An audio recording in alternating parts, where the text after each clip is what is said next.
Hello everyone, this is Dr. Catalana. The purpose of this presentation is to introduce you to our second learning module for EDCI 594. I did decide to do this video via screen share because there are several materials to navigate, so I just wanted to make sure I could be really clear. So within your learning modules, of course our first learning module is all about understanding giftedness and talent. So during our first module, we investigated how do we define giftedness and how do definitions vary depending upon state and how does that impact students. The one takeaway from learning module 1 that I don't want you to forget is that there is not one single definition of giftedness. And that is definitely a challenge in terms of providing appropriate services for our gifted and talented students. I like to start with Module 1 because usually the definitions frustrate you guys and make you realize, hey, this is not okay. We need more information about what it really means to be gifted. So the purpose of learning Module 2 is to put a face to the gifted label. What do these gifted students behave like in the classroom? How would they behave on the playground? How might they behave in my theater class? What are some characteristics I could be on the lookout for? I like to focus on how those characteristics manifest in both a positive and a negative manner. So, for example, imagine a student that is curious. Curiosity is a very common characteristic for creative and gifted students. So scenario 1, we have a cute child who's sitting in the front of the classroom during science class. This child is hanging on to your every word. You're teaching about photosynthesis, they keep raising their hand, they have really awesome questions, and they are so interested in your content. That child is curious, and I would bet you would think that child may be gifted. Okay, but what about scenario 2? We have a child who during that science class is sitting in the very back corner. They are paying you absolutely no attention. And in fact, they have a book open underneath their desk and they are clearly reading a different book because they don't seem to care at all about what you're saying. That child is still curious. Their issue is they are curious about something else rather than your academic content. So what often happens is that child is labeled a troubled child, when actually they could be showing you characteristics of giftedness because they're super curious. We just have to remember that curiosity doesn't always match what we expect it to be. So the purpose of this module is to help you see how characteristics can manifest both in a positive and negative manner, and help you realize that there's actually some concomitant problems associated with giftedness, which further emphasizes the need of quality gifted education services. So let's click in here. Now, before I go into the content for this learning module, just a quick little bit of housekeeping. Remember that for this course, you are required to attend one synchronous learning session. That basically just means that we will meet online at the same time. And we will use a tool called Blackboard Collaborate to do that. So you have two options for that. The first is Tuesday, June 23rd, which of course is very soon. And the second is Monday, June 29th. Both of those options are from 4 to 5:15 p.m. If for some reason you cannot attend either of those, you need to contact me and we can work something out. So the first thing that I want you to do housekeeping-wise this week is to familiarize yourself with Blackboard Collaborate. I've actually posted a separate video on that, so watch that Blackboard Collaborate video and kind of prep to be sure that you can participate either June 23rd or June 29th. This is a very informal discussion. It's basically an opportunity for me to connect to you in more of a face-to-face environment and for us to discuss some of the content that we have covered so far. So please do not be concerned about preparing for this class session. I do suggest that you come with questions, as that will just make our discussion richer. Okay, so beyond our housekeeping, what is expected for Learning Module 2? So you have both a case study and a application assignment. So the first thing, as always, that I want you to do is to read the question for the case study. So that's in folder 3 here. I'm going to go ahead and navigate. After reading the case in the materials in the library, assume the role of a gifted education teacher who joins the meeting. What can you say to the parents and teacher to inform them that the behaviors the teacher refers to during the conference are actually indicators of giftedness? Now, the question doesn't make sense right now, but at least you're kind of prepping yourself.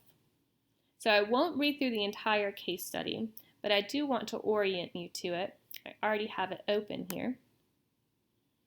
This case study is based in a kindergarten classroom, and we have a student named Adam. Now, Adam is proving to be a little bit of trouble in the class. He is very slow to complete his work, and he is often talking back to Miss Connolly, his teacher. So they have just completed a unit, and they were studying Thanksgiving. So they are looking at artwork, and they have just created a turkey out of their hand. This is a very common activity, to do in a kindergarten classroom. So this is the turkey that Adam drew. Now, for my friends who teach early childhood education, it's pretty impressive, right? So there's definitely some things that are not common that we would see from a kindergarten student. So I'm impressed. Now, the issue, very interestingly, is that Miss Connolly is frustrated because Adam took a really long time to complete this. So actually, she calls in a conference between his parents and also the gifted education teacher sits in. So within this, you can read the transcript of the parent-teacher conference. And, up at the top, you can read more about the scenario about Adam's turkey drawing. And I posted a picture of the crayons or the pencils that he used, because that kind of gives you a hint about how he came up with some of his techniques to draw this. So this is, as all of my case studies are, based on a real experience.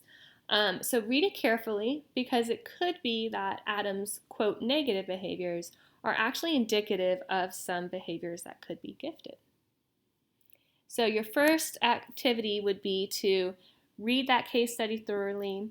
Of course, navigate through your library. Make sure that you're paying close attention to these characteristics.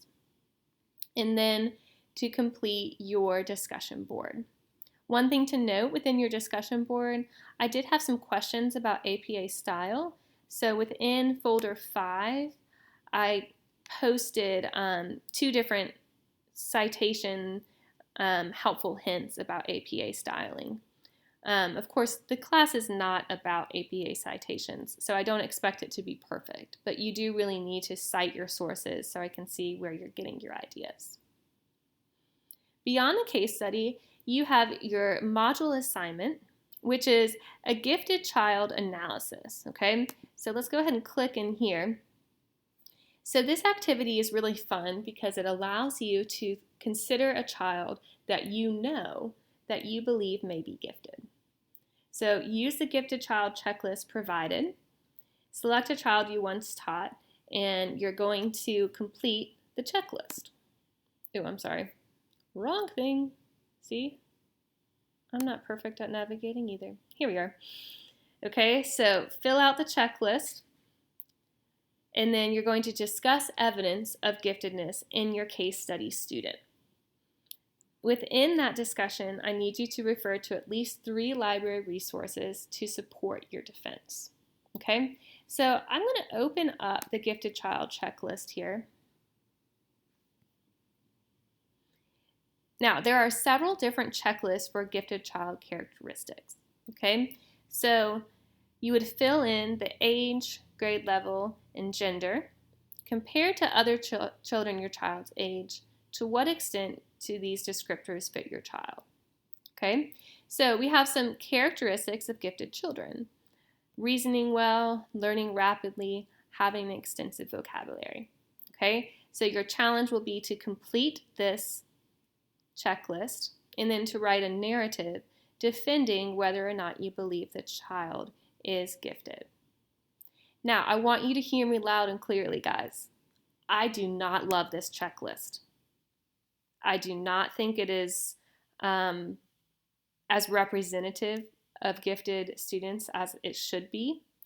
And I think there are some problems with it. But I want us to use this checklist for now. Later in the semester, we will study issues of underrepresentation in gifted populations, and I will introduce you to a different checklist that I believe to be a lot more appropriate. So one thing I want you to keep in mind as you are completing this assignment is, are some of these items potentially leaving students out, right? So consider a child that you believe very strongly to be gifted, and then consider this checklist and ask yourself, is this really capturing what I want to capture? So I just like to say very upfront, I don't love this exact checklist, but I think it's important for our own learning that we start with this. Okay? So just to give you your overview here, of course, you're first familiarizing yourself with Blackboard, reading that case study and those content in the library. You've got your discussion board post, and then your gifted child case study. Of course, I'm always here if you have any questions, and I look forward to learning from you guys.